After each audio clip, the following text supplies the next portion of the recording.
ऐसे सैकड़ों लोग हैं जिन्हें लगता है कि उन पर भूत प्रेत का साया है। ऐसा एक विज्ञान है जिसके इस्तेमाल से कोई व्यक्ति किसी को नुकसान पहुंचाने के लिए ऊर्जाओं का नकारात्मक उपयोग कर सकता है।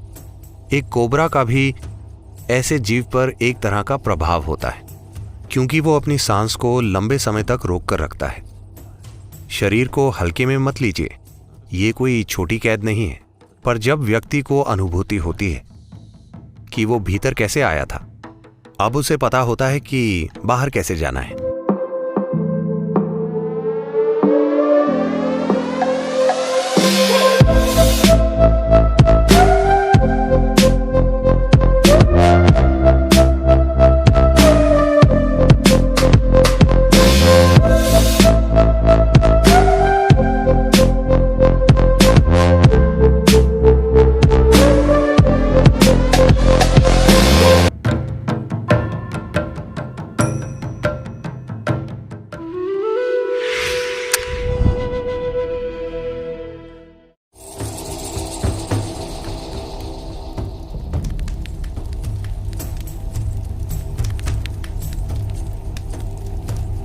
जिस जीव का शरीर छूट चुका है उसका मन समझदार नहीं होता।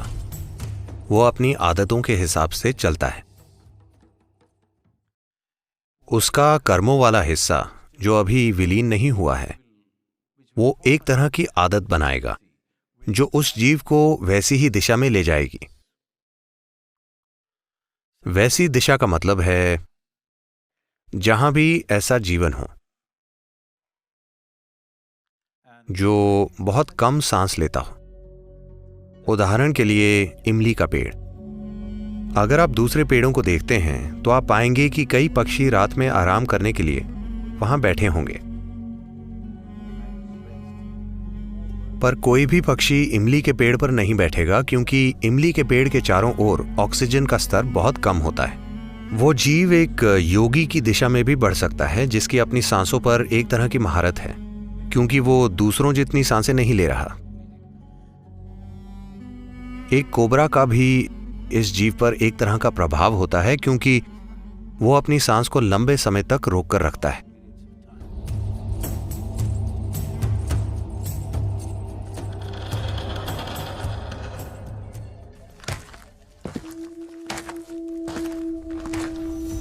ऐसे सैकड़ों लोग हैं जिन्हें लगता है कि उन पर भूतों का साया है।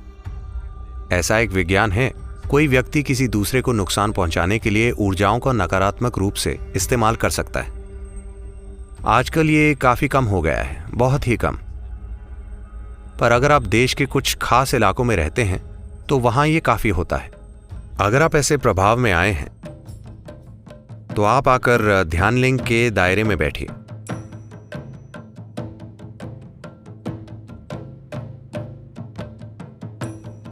Because there are occult dimensions to Dhyanalinga which just nullifies all this.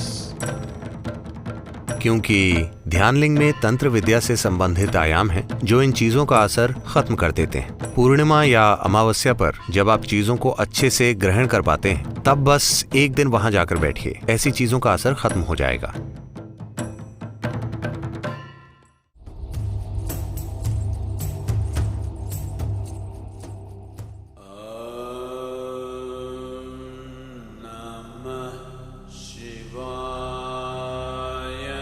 Your physical body is something that you have loaned from the planet on which you're living.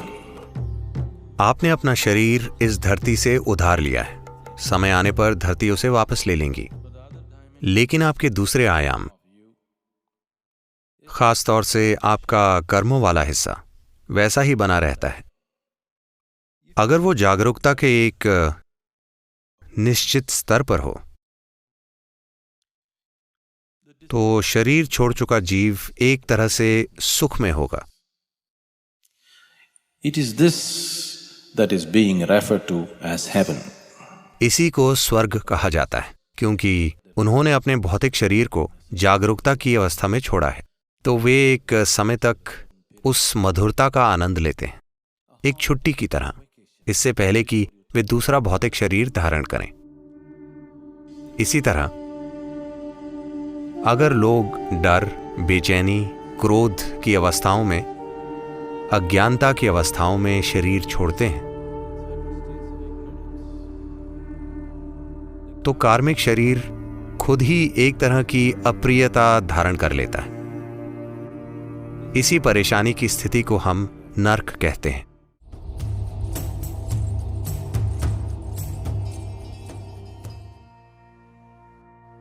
आमतौर पर जब कोई मरता है तो आप कहते हैं वो व्यक्ति अब नहीं रहा, लेकिन वे सच नहीं है।